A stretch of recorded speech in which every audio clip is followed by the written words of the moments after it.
अध्यक्ष अमित शाह आज लखनऊ पहुंच रहे हैं। एजेंडा बिल्कुल साफ है, बीजेपी को मजबूत स्थिति में लाना।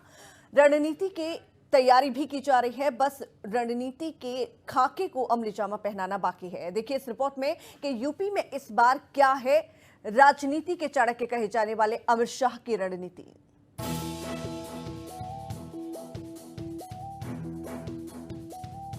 यूपी में मजबूत शुरुआत के बाद धीरे धीरे कमजोर पड़ रही बीजेपी को नई दिशा देने राजनीति के चाणक्य अमित शाह आज लखनऊ पहुंच रहे हैं। लिहाजा रणनीति तैयार है। शाह ने शहंशाहत बरकरार रखने के लिए कई चरणीय रणनीति बना ली है।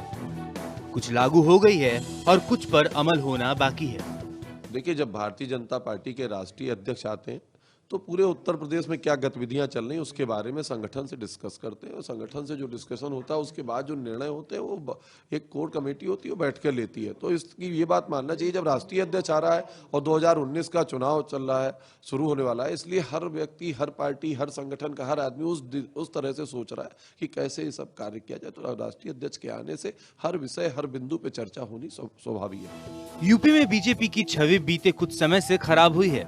इसके अलावा भी चुनौतियां कई सारी हैं और इस बात को अमित शाह भी जानते हैं। इसलिए रणनीति के तहत कई काम कर रहे हैं, जैसे सरकार की छवि सुधारना, श्रीकांत शर्मा और सिद्धार्थ नाथ सिंह के विभागों से मिल रही शिकायतों को देखते हुए उनके कद को कम करना, बेअसर अनुपमा जायसवाल और स्वाति सिंह को बाहर का रास्ता दिखाया जा सकता है। इसके अलावा नजर अति पिछड़ा वर्ग पर भी होगी। इस बाबत कई योजनाएं भी लिस्ट में हैं और राम मंदिर तो सदाबहार मुद्दा है ही। अमित शाह जी उत्तर प्रदेश आ रहे हैं तो उसके लिए मंत्रिमंडल में फेरबदल की उम्मीद नहीं करनी चाहिए, क्योंकि चुनाव बिल्कुल सर पर है और अभी 5 राज्यों में चुनाव चल रहे हैं। ऐसे में मंत्रिमंडल में फेरबदल करना बहुत समझदारी का कदम नहीं होगा और निसंदेह अमित शाह जी समझदारी के कदम उठाते हैं।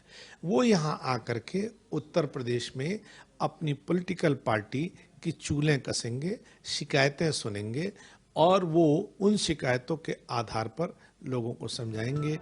ये शाह के पिटारे में छिपे अस्त्र ही हैं जो बीजेपी के नेताओं को साहस से भर देते हैं।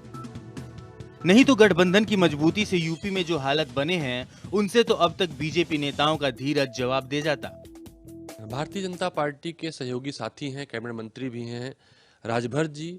उन्होंने प्रेस के सामने और जनता में भी जाके कहा था कि अमित शाह जी से मिले थे। उन्होंने उत्तर प्रदेश सरकार की शिकायत की है कि सरकार अपना इकबाल खो चुकी है, सरकार में भ्रष्टाचार है, सरकार जातिवाद के आधार पर काम कर रही है, क्षेत्रवाद के आधार पर काम कर रही है। तो मुझे लगता है राजभर जी, चूंकि सरकार के कैबिनेट मंत्री भी हैं, उन्होंने जो बात कही, एक बात वो भी सच हो सकती है। चुनावी शतरंज में अब तक जैसा भी खेल खेला जा रहा है वो शाह एंड कंपनी की चाल के हिसाब से है। लेकिन अब चुनावों में समय जैसे जैसे कम बचेगा, विपक्ष भी खुलकर मैदान में दिखाई देगा। सरकार पर भी बीजेपी की पकड़ ढीली होगी। तब चुनौतियों से जूझने में अभी बिछाई बिसाते कितनी असरदायक साबित होंगी, ये देखना होगा। लखनऊ से मनीष यादव की रिपोर्ट, सूर्या समाचार।